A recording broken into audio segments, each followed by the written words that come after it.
Okay, so just going back. So in this video, short video, we're going to look at using your calculator to find the values of the ratios. Now, what you have to do is make sure your calculator is in degree mode. You need to have, there's a small d that you'll see at the top of your display. So if you've got a different letter, you're going to have to press your mode button and then get into degree mode. Okay, so come and see me if you're not too sure how to do that, but otherwise I'm assuming that your calculator will be in degree mode from the start. So the one you don't want the letter R, because that's a different system of measurement. Okay, so on your calculator, okay, see if you can find the sign button, and I just want you to press sign and then 23 and then press equals. So what it's going to do is it's going to find a ratio for the sine ratio with an angle of 23 degrees. And on your calculator, your calculator will be full of numbers, but the first 5 numbers, for instance, will be 39073. Now, what this means is, if I had a triangle with 23 degrees in the bottom corner, and I measured the opposite length, I measured that length, and I measured the hypotenuse length, and I divided those two numbers together, the answer would be 0.39073.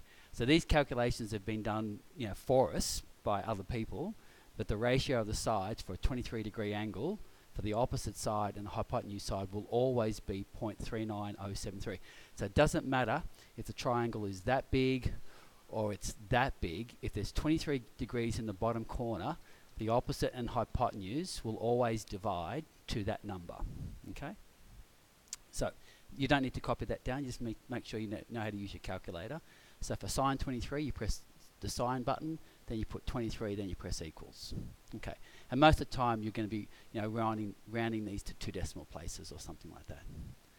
Okay, so let's have a look at, say, cos 71. So you press cos, then you press 71, then you press your equals button, and you get a different number. It's not going to be the same number as the other one. And what this means is, for the word cos is, just remember that you've got so, car, toa. So for the first one we did on the previous page, it was sine.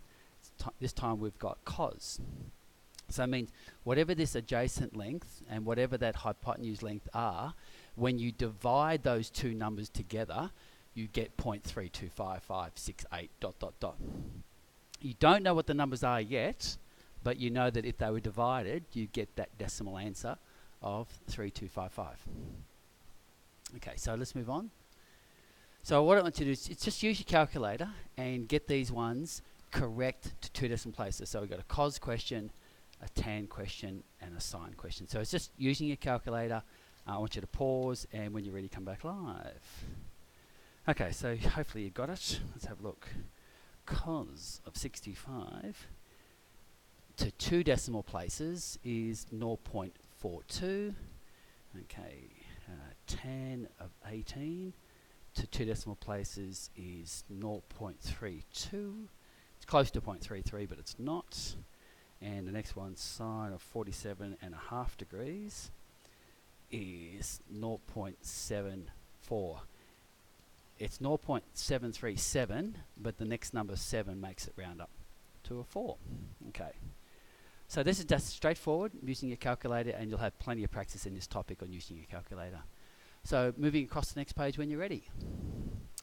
Okay, so what do we do with these values? Okay, so there's 2 things we're going to do in the next few videos. We can find angles, or we can find a side. Okay, so for instance, if I know these two numbers on the side, I can use, for instance, in this one, I'm going to use the tan ratio because I've got the opposite and hypotenuse. Okay, and I'll be able to use my calculator to find that angle. Or if I know that angle and I know this side's missing, okay, that's the opposite side, that's the hypotenuse side. So I'm going to use the sine ratio with this angle, and we're going to manipulate the equation to get the missing side.